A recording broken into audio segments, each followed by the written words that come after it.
30 milliards d'euros d'économies en 2013, c'est l'objectif du gouvernement français.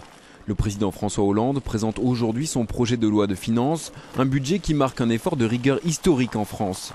Le gouvernement s'engage à ramener le déficit public à 3% du PIB contre 4,5% actuellement. Et la stratégie Hollande pour tenir cet objectif est claire, hausse des impôts, restriction des dépenses.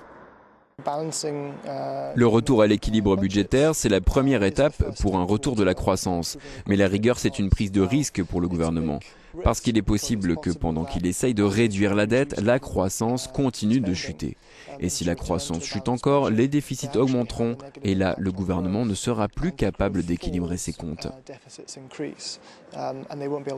Hollande prend donc un risque calculé. Un risque parce que le budget 2013 a été bâti sur une hypothèse de croissance de 0,8% l'an prochain, prévision irréaliste pour de nombreux économistes, mais pour certains la recette pourrait marcher.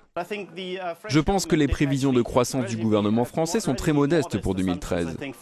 Mais je crois qu'on peut être relativement optimiste et penser que la France va atteindre son objectif de 3% de déficit l'an prochain.